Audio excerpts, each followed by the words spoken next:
السلام علیکم ورحمۃ اللہ۔ آج پرلز فرام دا قرآن کے سلسلے میں پارہ نمبر 7 پڑھیں گے۔ حق شناسی۔ توجہ سے اللہ کا کلام سننا اتنا اثر انگیز ہے کہ آنکھیں آنسو بہانے لگتی ہیں اور دل حق کو پہچان کر عمل پر آمادہ ہو جاتا ہے۔ قول حق۔ حق بات اور عمدہ بات کرتے رہنے سے جنت لازم ہو جاتی ہے۔ حق بات اور عمدہ بات۔ قسم کا کفارہ۔ ارادتاً کھائی گئی جھوٹی قسم کا کفارہ 10 مساکین کو کھانا کھلانا ہے، یا لباس پہنانا، یا ایک گردن کا آزاد کرنا ہے، اور اگر استطاعت نہ ہو تو 3 دن مسلسل روزے رکھنا۔ شراب اور جوا گندے شیطانی کام ہے جن کا مقصد لوگوں کے درمیان بغض اور عداوت ڈالنا ہے، نماز اور ذکر سے روکنا ہے۔ پاک و ناپاک برابر نہیں۔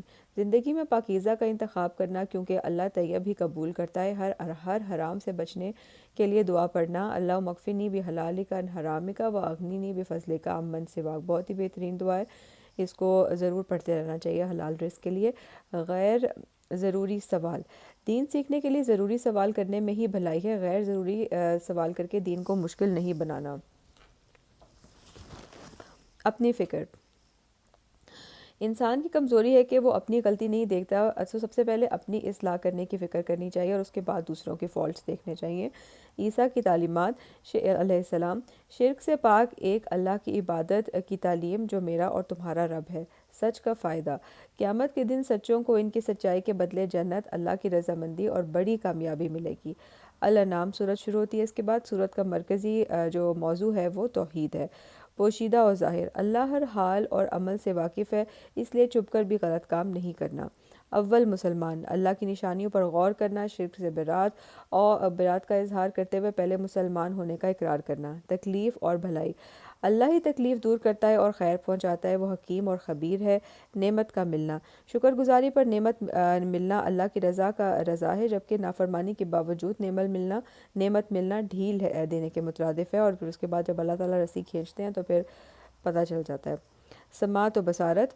یہ نعمتیں دینے والے کو پہچان کر اس کی توحید کا اقرار کیا جائے، یعنی کہ اپنی آنکھوں اور اپنی کانوں کو اللہ تعالیٰ کی نعمتیں دیکھنے اور سنتے ہوئے اللہ تعالیٰ کا شکر ادا کیا جائے، اس کی توحید کا اقرار کیا جائے۔ کم دنیاوی حیثیت۔ رب کے قریب مگر دنیاوی لحاظ سے کم حیثیت لوگوں کو خود سے دور نہیں کرنا، کیونکہ ایمان کی وجہ سے وہ سب سے زیادہ قیمتی ہیں۔ رحمت۔ اللہ کا خاصہ ہے اور اس لیے جو توبہ کر لیں ان کو معاف کر دیا جائے۔ العلیم۔ غیب کی کنجیاں اور بحر و بر کے خزانے، زمین پر گرنے والا پتا یا اس کی گہرائیوں میں جانے والا دانہ، سب جاننے والا ہے۔ القاہر۔ اپنے بندوں پر غالب ہے، جب چاہے فرشتہ بھیج کر روح قبض کر سکتا ہے۔ القادر۔ اللہ اوپر سے یا نیچے سے باہمی فساد یا جنگ کی صورت میں عذاب دینے پر قدرت رکھتا ہے۔ خشکی اور سمندر کی تاریکی اور ہر مصیبت سے نجات دینا صرف اسی کا کام ہے، پھر اس کو پہچان کر شرک چھوڑ کیوں نہیں دیتے؟ توحید کی علامت۔ ابراہیم علیہ السلام جنہوں نے کائنات کا مشاہدہ کر کے حق کو پہچان لیا اور صرف ایک اللہ کو اپنی توجہ کا مرکز بنا لیا۔ انی وجہت وجہی للذی فطر السماوات والارض حنیفا وما انا من المشرکین۔ محسنین کی جزا۔ اللہ کی خاطر ابراہیم علیہ السلام نے سب کنبہ چھوڑ دیا تو اللہ نے ان کی نسل میں انبیاء اور صالحین پیدا کر کے بہترین جزا دی۔ مبارک کتاب۔ قرآن کو پڑھ کر جو عمل کرے گا اس کی زندگی برکتوں سے مالا مال ہو جائے گی۔ بہت ہی امپورٹنٹ پوائنٹ ہے یہ، قرآن کو اپنی زندگی میں شامل کرنا، پڑھتے رہنا، پڑھاتے رہنا اور اس میں تدبر کرتے رہنا۔ اللہ کی مزید صفات۔ آسمان اور زمین کو نئے سرے سے پیدا کرنے والا، بیوی بیٹے سے بے نیاز، ہر چیز کا خالق۔ نگاہیں اس کو نہیں پا سکتی، وہ نگاہوں کو پا لینے والا ہے، سبحان اللہ۔ باریک بین، خبر رکھنے والا۔ اس سے اندھے نہیں بننا بلکہ پہچان کر بصیرت کا ثبوت دینا ہے۔